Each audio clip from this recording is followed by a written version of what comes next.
ഒരു 5 മിനിറ്റ് നിങ്ങൾക്ക് മാറ്റിവെക്കാൻ കഴിയുമെങ്കിൽ നിങ്ങൾക്ക് വന്ന സിഹറിനെ അത് പരിപൂർണമായിട്ട് ബാത്തിലാകുകയും ആരാണോ നിങ്ങൾക്ക് വേണ്ടി ഇത്തരം കുതന്ത്രങ്ങൾ ചെയ്തു വെച്ചത്, ഇത്തരം കൂടോത്ര കർമ്മങ്ങൾ ചെയ്തു വെച്ചത്, അവരിലേക്ക് തന്നെ അത് തിരിച്ചു പോകും. നിങ്ങൾക്ക് വന്ന ഇത്തരം വലിയ മാരകമായ സിഹർ പരിപൂർണമായി ബാത്തിലാകും. പിന്നീട് ഒരിക്കലും ഒരാൾക്കും നിങ്ങളെ തൊടാൻ കഴിയൂല. ഒരിക്കലും നിങ്ങളെ മേൽ ഒരാൾക്കും സിഹർ ചെയ്യാൻ കഴിയില്ല എന്ന് മഹത്തുക്കൾ പഠിപ്പിച്ച അത്ഭുതകരമായിട്ടുള്ള അമല് ഇൻഷാ അല്ലാഹ് നമുക്കൊന്ന് പഠിക്കാം. ഏതാണ് ഈ അമല്, എങ്ങനെയാണിത് ചെയ്യേണ്ടത്, ഏതെല്ലാം ആയത്തുകളും ഏതെല്ലാം സൂറത്തുകളുമാണ് ഇതിൽ കൊണ്ടുവരേണ്ടത്, നമുക്കൊന്ന് പഠിക്കാം. ഏത് സമയത്താണ് ചെയ്യേണ്ടത്, എത്ര പ്രാവശ്യമാണ് ചെയ്യേണ്ടത്, പരിപൂർണമായി നമുക്ക് പഠിക്കാം. ഈ ഒരു മജ്‌ലിസിനെ, ഈ ഒരു ക്ലാസ്സിനെ പരിപൂർണമായി കണ്ടാൽ എങ്ങനെയാണ് നിങ്ങൾക്ക് ചെയ്യേണ്ടത് എന്നുള്ള ഒരു വ്യക്തത, പരിപൂർണമായിട്ടുള്ള രീതി നിങ്ങൾക്ക് കിട്ടും. അള്ളാഹു തൗഫീഖ് നൽകട്ടെ. അള്ളാഹു ഭാഗ്യം നിന്ന് അനുഗ്രഹിക്കുമാറാകട്ടെ. അസ്സലാമു അലൈക്കും. അൽഹംദുലില്ലാഹ് അൽഹംദുലില്ലാഹി വസ്സലാത്തു വസ്സലാമു അലാ അഷ്റഫിൽ മുർസലീൻ വഅലാ ആലിഹി വസഹ്ബിഹി അജ്മഈൻ. അമ്മാ ബഅദ്. സ്നേഹനിധികളായ എൻ്റെ മുഅ്മിനീങ്ങളെ, ഇൻഷാ അല്ലാഹ് ഇന്ന് നമ്മൾ ചർച്ച ചെയ്യുന്നത് ആര് നമുക്ക് വേണ്ടി സിഹർ ചെയ്താലും അത് ഏൽക്കാതിരിക്കാൻ, സിഹർ പരിപൂർണമായിട്ട് ബാത്തിലാവാൻ, നമുക്ക് ആരാണോ ഇത്തരം കുതന്ത്രങ്ങൾ ചെയ്തു വെച്ചത്, ഇത്തരം ആഭിചാര കർമ്മങ്ങൾ ചെയ്തു വെച്ചത്, അവനിലേക്ക് തന്നെ അത് തിരിച്ചു പോകാൻ. ഒരു റബ്ബർ പന്ത് ചുമരിലേക്ക് എറിഞ്ഞാൽ അത് റിട്ടേൺ വരുന്നത് രൂപത്തിൽ അത് അവനിലേക്ക് തന്നെ റിട്ടേൺ പോകും. ഒരിക്കലും അവനിലേക്ക് അത് ചെയ്യുന്നതല്ല, തിരിച്ചേൽപ്പിക്കുന്നതല്ല. നമ്മൾ ഭദ്രമാക്കിയാൽ ഇതിങ്ങോട്ട് ഏൽക്കൂല, അത് അങ്ങോട്ട് തന്നെ റിട്ടേൺ പോകും. ഏത് പിശാചിനെയാണോ നമ്മളിലേക്ക് അവർ അയക്കുന്നത് അത് നമ്മളിലേക്ക് തട്ടൂല, അത് അങ്ങോട്ട് തന്നെ തിരിച്ചു പോകുന്ന അത്ഭുതകരമായിട്ടുള്ള അമൽ. ധാരാളം ആളുകളാണ് ഈ അമൽ അറിയാൻ കൊതിക്കുന്നവർ, ഇത് ചെയ്യാൻ ആഗ്രഹിക്കുന്നവർ, ഇതൊന്ന് ചെയ്തുകൊണ്ട് ഞങ്ങളെ ജീവിതം ഒന്ന് റാഹത്താവാൻ ആഗ്രഹിക്കുന്ന ധാരാളം ആളുകൾ. ഈ ഇടയായിട്ട് സിഹർ സംബന്ധമായ പ്രയാസങ്ങൾ പറഞ്ഞുകൊണ്ട് ധാരാളം വീഡിയോകൾ നമ്മൾ ചെയ്തിരുന്നു. അത് കണ്ടുകൊണ്ട് ധാരാളം ആളുകളാണ് ഇത്തരം പ്രയാസങ്ങളിൽ ബുദ്ധിമുട്ട് അനുഭവിക്കുന്നവർ, വലിയ പ്രയാസത്തിലായവർ, ബിസിനസ് തകർന്നു പോയവർ, ജോലി നഷ്ടപ്പെട്ടു പോയവർ, കുടുംബങ്ങളുടെ ഇടയിൽ കലഹങ്ങളുണ്ടായവർ. ഒരു സിഹർ ഒരാൾക്ക് ഏറ്റു കഴിഞ്ഞാലുള്ള അടയാളം എപ്പോഴും രോഗങ്ങളായിരിക്കും. എത്ര ആളുകളാണ് സങ്കടം പറയുന്നത്, ഞങ്ങളെ വീട്ടിലെല്ലാവർക്കും രോഗങ്ങളാണ്, സാമ്പത്തികമായിട്ട് വലിയ തകർച്ചയിലാണ്, സാമ്പത്തികമായിട്ട് വലിയ ബുദ്ധിമുട്ടിലാണ്. ഒരാൾ രോഗം മാറിയാൽ മറ്റൊരാൾക്ക് രോഗം. ഞാൻ എന്തിനെങ്കിലും ഒരു സമ്പത്ത് മാറ്റിവെച്ചാൽ അത് ഹോസ്പിറ്റലിൽ കൊണ്ടുപോയി കൊടുക്കാനേ സമയമുള്ളൂ. ഒരാൾ ഹോസ്പിറ്റലിലാണെങ്കിൽ അവൻ ഡിസ്ചാർജ് ആയാൽ മറ്റൊരാളെ ഹോസ്പിറ്റലിലേക്ക് കയറ്റുകയാണ്. അങ്ങനെ ഹോസ്പിറ്റലിൽ വിട്ടുമാറുന്നില്ല, രോഗങ്ങൾ വിട്ടുമാറുന്നില്ല, എപ്പോഴും പ്രയാസങ്ങൾ, സാമ്പത്തികമായിട്ട് വലിയ ഞെരുക്കത്തിൽ.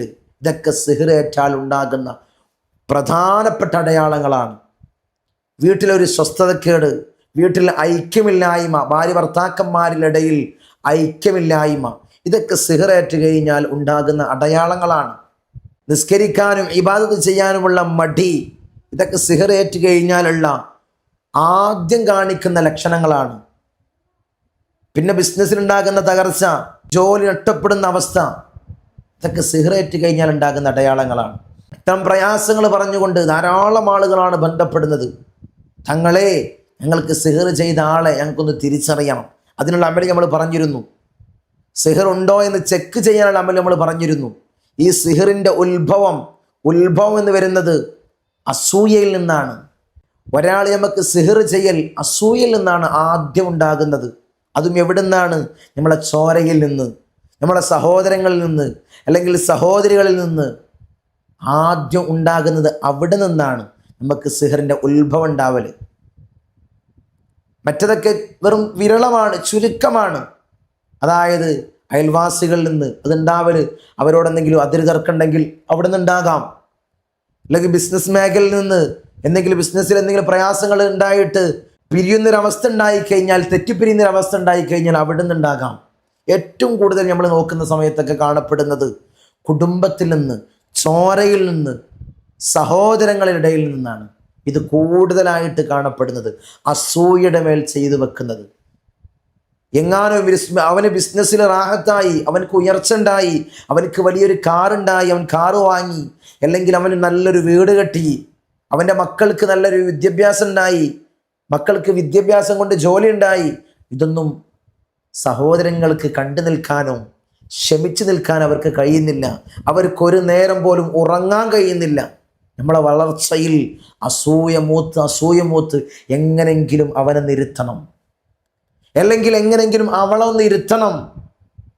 നാത്തൂൻ വിചാരിക്കുകയാണ്, അല്ലെങ്കിൽ മൂത്തച്ചി വിചാരിക്കുകയാണ് ഇളച്ചിയെ പറ്റി, അല്ലെങ്കിൽ ഇളയച്ചി വിചാരിക്കുകയാണ് മൂത്തച്ചിയെ പറ്റി, എങ്ങനെങ്കിലും അവളെയും കുടുംബത്തെയും ഒന്ന് ഇരുത്തണം, എന്നിട്ടൊന്ന് സന്തോഷം ഉണ്ടാവണം. എനിക്കിത് കാണാൻ വയ്യല്ലോ, ഞങ്ങൾ വലിയ തകർച്ചയിലാണ്, ഞങ്ങൾ വലിയ ബുദ്ധിമുട്ടിലാണ്, ഇക്കാക്ക് ജോലിയില്ല, ഒന്നുമില്ല, അവരിങ്ങനെ ഉയർന്നു പോവാണ്, അതും നമ്മുടെ കൺമുന്നിൽ. ഒന്ന് മാറി നോക്കി, ഒരു പ്രയാസം ഉണ്ടാവില്ല. ഏട്ടനിവിടെ, അനിയനും അനിയൻ്റെ ഭാര്യയും വേറെ സ്ഥലത്ത് ദൂരെ, കോഴിക്കോടാണെങ്കിൽ മറ്റാൾ എറണാകുളത്ത്, ഒരു പ്രയാസം ഉണ്ടാവില്ല. കൺമുന്നിൽ കാണുന്നില്ലല്ലോ. ഇത് കൺമുന്നിലുണ്ടാകുമ്പോൾ, ഒരു വളപ്പിലുണ്ടാകുമ്പോഴാണ് ബുദ്ധിമുട്ട് കൂടുന്നത്. നമ്മൾ കൂടുതലായിട്ട് വലിച്ചു നീട്ടി പറയുന്നില്ല, നിങ്ങൾക്കറിയാലോ എങ്ങനെയാണ് ഇത് അവസ്ഥ വരുന്നത് എന്ന്. അസൂയയിൽ നിന്നാണ് ആദ്യം സിഹർ ഉത്ഭവിക്കുന്നത്. പിന്നെ ബാക്കിയുള്ളതൊക്കെ ദേശത്തിൽ നിന്നും, പിന്നെ ഞാൻ നേരത്തെ പറഞ്ഞതുപോലെ അതിര് തർക്കത്തിൽ നിന്ന്, ബിസിനസ്സിലുള്ള വിള്ളലുകളിൽ നിന്ന്, അതൊക്കെ രണ്ടാമത്തെ സ്റ്റെപ്പാണ്. അതൊക്കെ രണ്ടാമതും മൂന്നാമതുമായി ഉണ്ടാകുന്ന കാര്യങ്ങളാണ്. ആദ്യം ഉണ്ടാകുന്നത് അസൂയയിൽ നിന്നാണ്.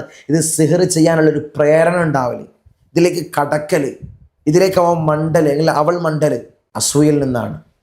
ഈ സിഹറെല്ലാം ബാത്തിലാവണം അല്ലേ? നമ്മൾ ആഗ്രഹിക്കുന്ന എന്താണ്?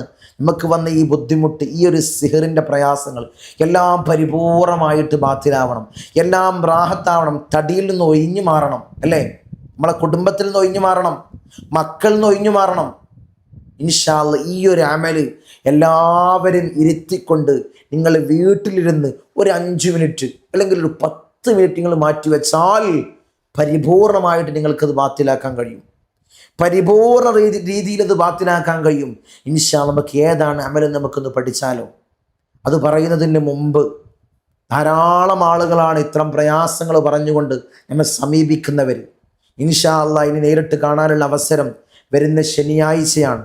ഇനി കൺസൾട്ടിങ്ങുള്ള വീട്ടിൽ നോട്ടമുള്ളത് വരുന്ന ശനിയാഴ്ചയാണ്.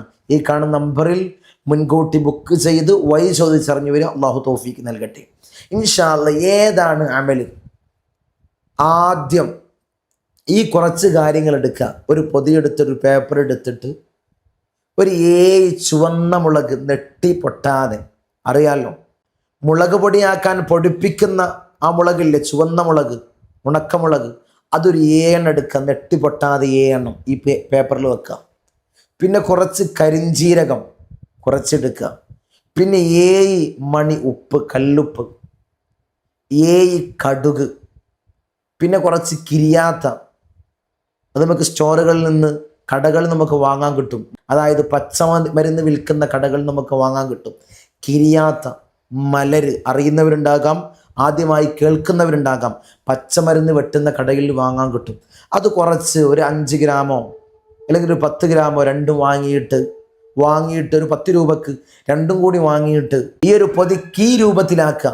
അത് വെള്ള ശീലയിലോ അല്ലെങ്കിൽ ചുവന്ന ശീലയിലോ നമുക്കാക്കുക. ഒരു കീ രൂപത്തിലാക്കിയിട്ട് ആദ്യം പരിശുദ്ധമാക്കപ്പെട്ട ഖുർആൻ എടുത്തിട്ട് അൽ ബഖറ സൂറത്തിലെ 102-ാമത്തെ ആയത്ത്, വത്തബഉമാത്തുൽ ഷയാത്തീൻ തുടങ്ങുന്ന അൽ ബഖറയിലെ 102-ാമത്തെ ആയത്ത് ഒരു പ്രാവശ്യം ഓതുക. പിന്നീട് നിങ്ങൾ ഓതേണ്ടത് സൂറത്തുൽ ഇഖ്ലാസ് 3 പ്രാവശ്യം, സൂറത്തുൽ ഫലഖ് 3 പ്രാവശ്യം, സൂറത്തുൻ നാസ് 3 പ്രാവശ്യം. ഞാൻ സ്ക്രീനിൽ ഇങ്ങനെ കൊടുക്കുന്നുണ്ട്. പിന്നെ 99-ാമത്തെ അധ്യായം, ഏതാണ് അധ്യായം? സൂറത്തുൽ സൽസല, അത് 3 പ്രാവശ്യം ഓതുക. അതിൽ 6-ാമത്തെ ആയത്തിലെ അഷ്താത്തൻ എന്ന് വരുന്ന ഭാഗത്ത് 33 പ്രാവശ്യം ആവർത്തിക്കുക. ഈ 3 പ്രാവശ്യം ഓതുമ്പോഴും 33 പ്രാവശ്യം ആവർത്തിക്കണം. അഷ്താത്തൻ എന്ന ഭാഗം 33 പ്രാവശ്യം ആവർത്തിക്കുക. അത് പരിപൂർണമായിട്ട് എപ്പോഴും നമ്മളെ കയ്യിൽ എന്തുണ്ടാവണം? എല്ലാവരും ഇരുത്തണം. വീട്ടിലെല്ലാവരും ഇരുത്തിയിട്ട് നമ്മളെ കയ്യിൽ ഈ കീ, ഞാൻ നേരത്തെ പറഞ്ഞ ഈ കാര്യങ്ങൾ വെച്ച് ഈ കീ ഉണ്ടാവണം, ഈ ഒരു കീ ഉണ്ടാവണം. എന്നിട്ടിത് 3 പ്രാവശ്യം സൂറത്തുൽ സൽസല പാരായണം ചെയ്ത് 6ാമത്തെ ആയത്തിലെ അഷ്താത്തൻ എന്ന ഭാഗം, അഷ്താത്തൻ മാത്രം, 6ാമത്തെ ആയത്തല്ല, ഈ അഷ്താത്തൻ അഷ്താത്തൻ അഷ്താത്തൻ അഷ്താത്തൻ എന്ന് 33 പ്രാവശ്യം ആവർത്തിച്ച് പറയാം. എന്നിട്ട് പരിപൂർണമായിട്ട് സൂറത്തുൽ സൽസല പാരായണം ചെയ്യാം. അത് 3 പ്രാവശ്യം ഓതുമ്പോഴും അഷ്താത്തൻ എന്ന് ആവർത്തിച്ച് പറയണം. ഇതിങ്ങനെ കൂടുതലായിട്ട് ഞാൻ പറയാനുള്ള കാരണം മറന്നു പോകരുത്, ഇതിൽ പിന്നെ സംശയങ്ങൾ ഉണ്ടാവരുത് എന്ന് വെച്ചിട്ടാണ്. പിന്നീട് ഈ ഒരു ആയത്ത് ഈ സ്ക്രീനിൽ കൊടുക്കുന്നത് പോലെ ഈ ഒരു ആയത്ത് 11 പ്രാവശ്യം ഫസയക്ഫീകഹുമുല്ലാഹു വഹുവസ് സമീഉൽ അലീം എന്ന ഈ ഒരു ആയത്ത്, എന്തായത്ത്? ഫസയക്ഫീകഹുമുല്ലാഹു വഹുവസ് സമീഉൽ അലീം എന്നൊരു ആയത്ത് 11 പ്രാവശ്യം ഓതി ഈ കീയിൽ ഒരു 3 പ്രാവശ്യം ഇഷ്ഫി ഇഷ്ഫി ഇഷ്ഫി എന്ന് മന്ത്രിച്ച് എല്ലാവരും ഒരു 3 പ്രാവശ്യം ഒഴിഞ്ഞെടുക്കുക. ഇടത്തുനിന്ന് വലത്തോട്ട് 1 2 3 വീട്ടിലെല്ലാവരും ഒഴിഞ്ഞെടുത്തിട്ട് ഈ ഒരു കീ അടുപ്പിലിട്ടിട്ട് തീയിലിട്ടിട്ട് കരിയിക്കുക. ഈ ഒരു കരി കോരിയെടുത്ത് ഒഴുകുന്ന വെള്ളത്തിൽ ഒഴുക്കിയങ്ങ് കളയാം. അതോടുകൂടി പരിപൂർണമായിട്ടത് ബാത്തിലാകും. സിഹറിൻ്റെ പ്രയാസങ്ങൾ പരിപൂർണമായി ബാത്തിലാകുകയും നമ്മളിലേക്ക് വന്ന് ഈ ഒരു ബുദ്ധിമുട്ട് അത് തിരിച്ചു പോവുകയും ചെയ്യും. നമ്മൾ തിരിച്ചയക്കുന്നതല്ല, ഒരാരെയും നമ്മളെ ബുദ്ധിമുട്ടിക്കണ്ട, നമ്മളെ പ്രയാസം നമ്മൾ മാറിയാൽ മതി. ആരെയും ഇത് ഓതുന്ന സമയത്ത് മനസ്സിൽ വിചാരിക്കുക പോലും ചെയ്യരുതെന്നാണ്. ഈ കർമ്മം ചെയ്യുന്ന സമയത്ത്, ഈ ഒരു അമല ചെയ്യുന്ന സമയത്ത് നമ്മളെ സംശയമുള്ള ഒരാളെയും നമ്മൾ മനസ്സിൽ കരുതരുത്. ഇത് അവനക്കെന്നെ എത്തട്ടെ, ഇത് അവൾക്കെന്നെ എത്തട്ടെ, ഇത് അവൾക്കെന്നെ എത്തട്ടെ എന്ന് പറഞ്ഞ് അങ്ങനെയൊന്നും ഒരിക്കലും നമ്മൾ ചിന്തിക്കരുത്. നമ്മളെ പ്രയാസം മാറിയാൽ മതി, നമ്മളെ ബുദ്ധിമുട്ടുകൾ നമുക്ക് മാറിയാൽ മതി, അല്ലേ? അതാണ് നമ്മൾ ആഗ്രഹിക്കേണ്ടത്. ഒരാളിലേക്ക് നമ്മൾ തിരിച്ചയക്കരുത്. ഇപ്പോഴുള്ള കാര്യങ്ങൾ എന്ന് പറഞ്ഞത് നാത്തൂനാണെന്ന് ചെയ്തെന്ന് നമ്മളിങ്ങനെ വിചാരിക്കാം, മനസ്സിൽ വിചാരിച്ചിട്ട് അവളെ ഉപദ്രവിക്കാൻ വേണ്ടി നമ്മൾ മണ്ടുകയാണ്.